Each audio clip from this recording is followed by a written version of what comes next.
how do you think this year's been for you? What do you think farming at the moment? So I think this year it's been the worst year we've had. It's really been tough, you know.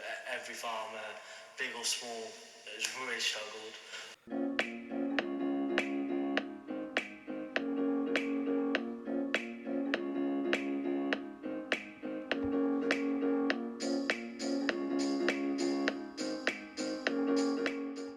That was Bertie Niblett on Down on the Farm podcast. A great example of a young farmer, and more to come on him in just a second. The main reason I started this podcast, of course, if you don't know, was because of my accident I had on the family farm when I was 14. Unfortunately, I was run over by a tractor, leaving me serious injuries and a life-changing challenge ahead of me. This I had to overcome in the last couple of years. I've still got a long way to go. I learned some great life lessons, met some great people, and just changed as a character in total. And that's why I started Down on the Farm podcast, to bring people from all walks of life down to my safe space, the farm, to talk openly about all aspects of life. And today's guest and I have so much in common. Bertie is a contractor / farmer from the Midlands and is a great example of persistence to us all. After suffering his own accident on his family farm, as well as many other life-changing challenges, he's gone on to set up his own business and give everything in life a go as well. It's great to have somebody who A, is in agriculture, because obviously he's Down on the Farm podcast, but B, a similar story to mine on the podcast. So I'll shut up now and let me introduce the young farmer, the young lad, the young man, that is Bertie Niblett. Bertie, I think as both of us being farmers, we do groan and moan about the weather a lot, among other things. So it's great to have someone like a farmer on the podcast, who was sort of the first, apart from Ed Barrett in the last series, is the first sort of farmer I've actually managed to interview. Being it Down the Farm podcast is a good privilege. So it's the first sort of episode on the podcast where we're talking about farming, and for me it's a personal thing, and for you and it's a very personal thing. So firstly, just introduce yourself and the history of your family farm, just up to your date. Don't worry about the your contracting just yet, just the history of the farm, etc. Yeah, so my name's Bertie, and we run about just over 200 acres. We got just grass, so no arable or anything like that, no potatoes, and we mostly do beef cattle, which is good, you know, it's going well, but it takes a long time to get it all organised, and but no, we try our best, and no, it's a hard industry at the moment. Yeah, exactly. And I know you're related to a Cadbury as well. It's a very, very famous fact that you're related to. Unfortunately, there's no free chocolate involved, I think, in that. No, there isn't. No, I wish there was. So going back to the farm, so you've had the family farm. So you've relocated in the last couple of years, haven't you? So you relocated. You used to be somewhere else. So about 8 years ago, we moved up to the new farm by Craven Arms. But before that, I was in Harper, and we still got some land here, but we basically sold most of the farm, the land and house and the buildings. So so we sold it about 8 years ago. I spent most of my childhood here. Right. So. So that's in Yarpole, So let's go back then. So you've gone through school, farm. You've been brought up on a farm, and obviously farming's in your blood. Let's talk about your accident. A lot of people don't know about this. You did have an accident, didn't you? When you were about, was it 14? 16. Yeah. So you're a bit older than I was. What happened there? Yeah. So I was in a field, and I was doing a bit of chainsawing, as you do, and Dad was driving the tractor, and basically I was running towards the tractor, and I jumped on and I slipped, and I fell off, and the back tyre went over my femur, and so I basically twisted my whole leg round, back to front basically, and it hurt. So that's what happened, and I went into ambulance, and then I fainted, and then I woke up. So the injury was your femur? Yeah, femur, yeah. Predominantly femur, and then you had to have metal plating put down it? Yeah, still got metal plating there now. Yeah. So what was the recovery time like that? Was that a long recovery process for you? Yeah, so I actually had a infection in the bone when it put in. A couple of weeks after, I went back home, and about 2 days when I got home, 2 days in, I basically had so much pain. I couldn't move. It was horrible, and so I had to go back to hospital. And they did some blood sampling on me, and they found out I had a massive infection in my bone because of the plate. Because I've never had plate before, so yeah. But no, touch wood, I'm alright now. Apart from the cold weather, it's a bit cold. No, I think Good. I think it's a great story, and you're very persistent about it. Do you think that your family woken a lot more up about farm safety in general after your accident? Because obviously a lot of us are brought up the old-fashioned way of we'll risk it the whole time. Whereas, do you think your family, particularly the ones that are close to you, were sort of, especially your dad who's been farming all his life, and other family as well, were they more aware of farm safety after your accident? So because my dad is now because he's older, he knows about it a bit more. But back then, when I was 16 when the accident happened, obviously he was younger, so the farm safety aspect is very, very important. And now they are wary about it, and I certainly am. I don't jump on I don't jump from height now. I don't jump from bales just because of my leg. If I twist it or if I break it again, that'll be bad, and I haven't really got time to recover again from the accident which previously happened, because it just takes a long time to heal properly. And even though my leg doesn't actually heal properly, so there's ties in my leg and they've snapped. So basically, if it was full, it was 3 ties on the metal, and the one snapped, and so because of that, bone is all at a different angle, but it's fine. It just got to deal with the pain when it does come on, and it comes on in the winter, or when it's cold, or if I jump or whatever. Another great example of farming blood, I think, just cracking on, keep buggering basically, on. It's good that more people, large majority I do about charity work now is doing talks about farm safety and how people, and just, it can seem really obvious, but yourself, one slip and one accident. It's very important. Farm accidents can happen any time on the farm. It could be a tractor, it could be bag fertilizer, it could be anything, but people got to understand that it's a dangerous industry, and it doesn't take much to get hurt, really. No, exactly. But you're great talking about it, honestly. So also didn't put you off farming. You're still very, very courageous at it. It didn't affect you really, man. Because for me, mentally, I had a bit of a period where it took. I know mine was probably a lot more serious, but at the same time, it took a while to sort of get back to farming. Whereas I think it depends on the seriousness of your injury sometimes. I have a lot of mates who have been through injuries and stuff who I've met along this journey who basically aren't really going back to the one thing that caused their injury. Myself, I've dived back in there. I really love farming and the industry. Were you like the same yourself? You just didn't really bother, you've had the injury, it just happened, one of those things? Yeah, so what happened, I had about a year and a half where I was the first year I was on crutches, and I could not do anything, and I'm a very independent person anyway, so it was really challenging. My mental health it wasn't very nice, and I was at school at the time, and how school is, everyone bully a little bit, and but you have to keep pushing through.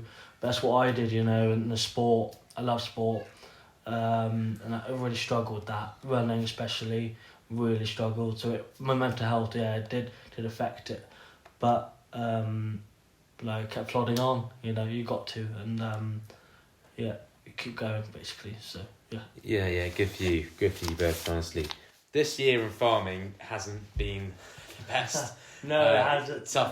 Toughest really on record. The weather, and the tax and the pricing. So obviously for the weather, this has been probably the hottest summer on record. The heat has been intense, even more intense than previous years. For terms of arable farmers, the yield's been poor, the weight's been poor. It's been so dry, the moisture in the crop, it's just not even worth harvesting, which leads to, for listeners who aren't aware of the farming crisis, it leads to basically farmers having the poor yield creates less price for the product. Then it's a massive ecosystem basically where you're making no money. The price for contractors like yourself and arable farmers to buy machinery and fix machinery, there's no money to pay for it, is there? No. And not at all, because of the yields. And then in terms of livestock farming, the downgrade of the grass, there's no grass, there's no silage, which is fermented grass for the winter feed. Winter feed means that you're basically spending more money on your fixed costs because you're having to buy in exterior feed.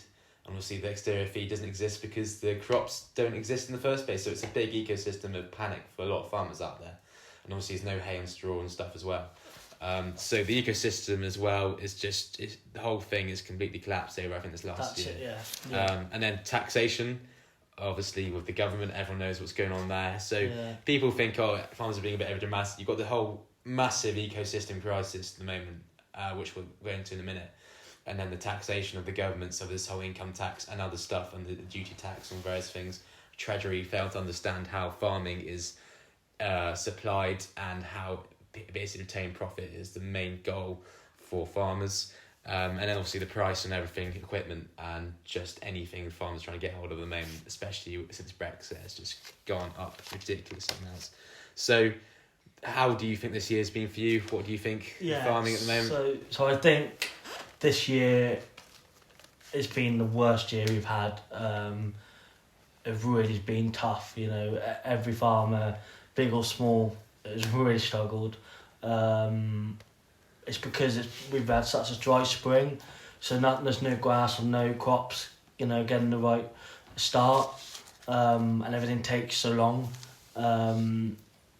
But for us, I think it's the grass, you know. We had no grass. Our river ground hasn't been too bad, but our main fields where grazing is, there's nothing, absolutely nothing. We started feeding about 4 weeks ago, silage, and we're luckily for us we've grown a bit more silage this year. We've taken on more ground, so we've produced enough grass, enough silage bales for this winter, which has been good. But the dairy farmers and the bigger farmers are really going to struggle this year, really, really bad.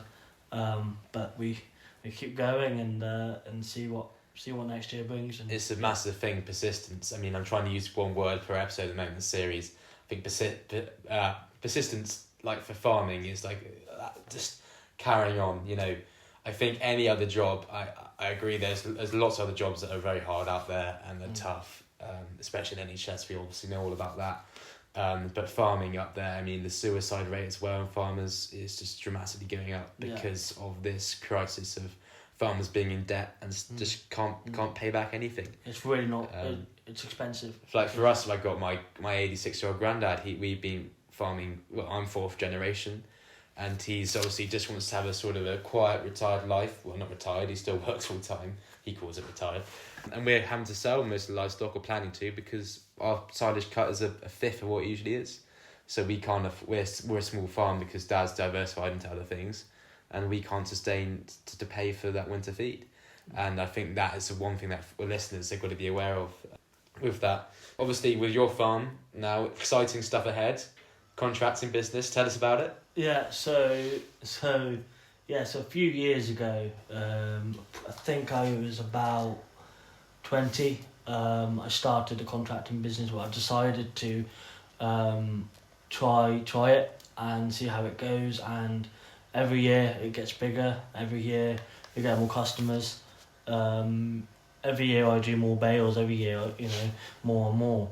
And I love it. I love it. And it's an amazing industry, but it's very difficult because how much equipment costs.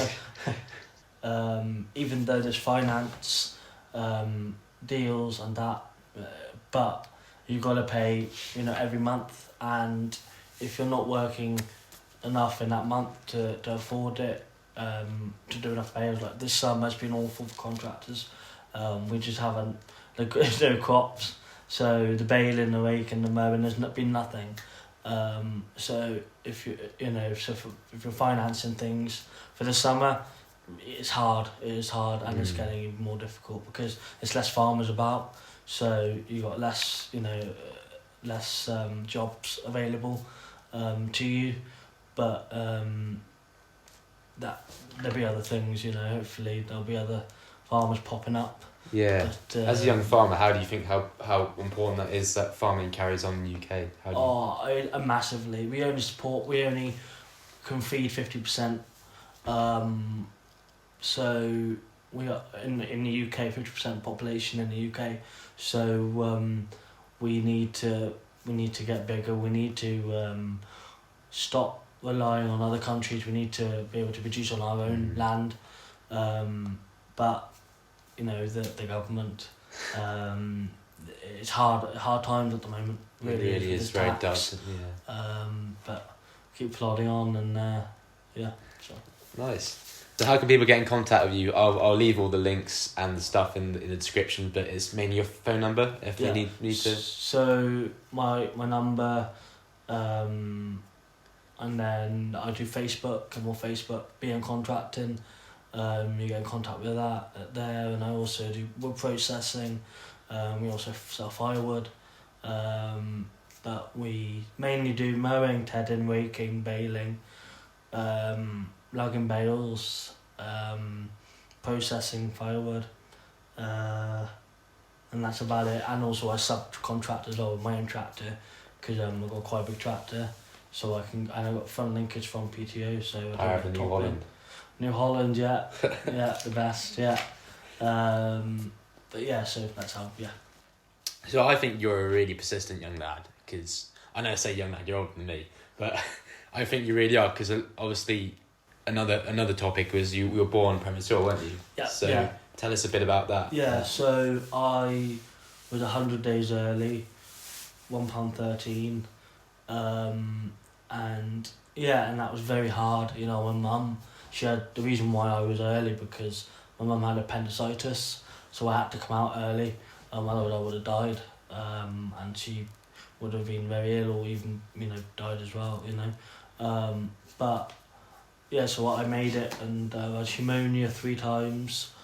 I was wrapped up in bubble wrap. I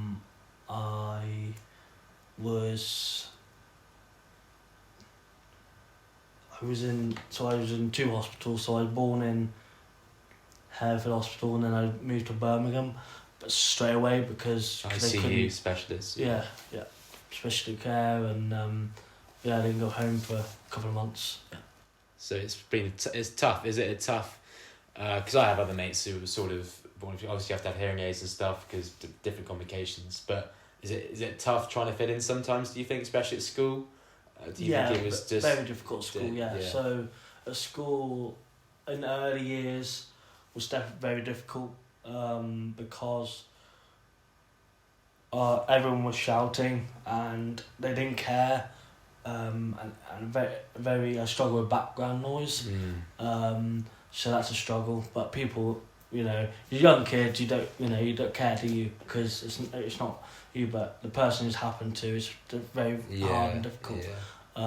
But as I got older, my hearing has got better, and it was a lot easier for myself because there were some other people there, hearing aids, so I could they were friends. But no, otherwise it was all good. It just early years were very difficult. And now you can see almost, I guess, people that doubted you as well along the way, which is disgusting. Really, people would do that to somebody who, if you're different, you should always be accepted, and that people should feel lucky they don't have to go through that in the first place, which in my eyes are things. But do you think now you're creating that sort of showing out, having what you can do with this business and proving everyone wrong. Yeah. Obviously, especially the accident, I think that is really admirable that you're just carrying on and making a difference, mate. So, if you had 3 things to tell somebody who was slightly, I know you're still young and you still got a lot of life ahead of you, all being well.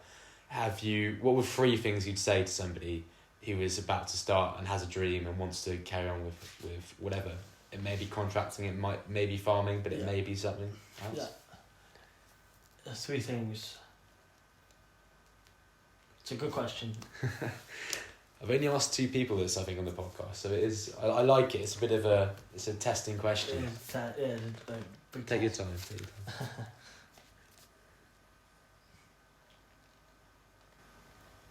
So always try your best. Whatever it is, always go for it. Follow your heart. Follow your dreams.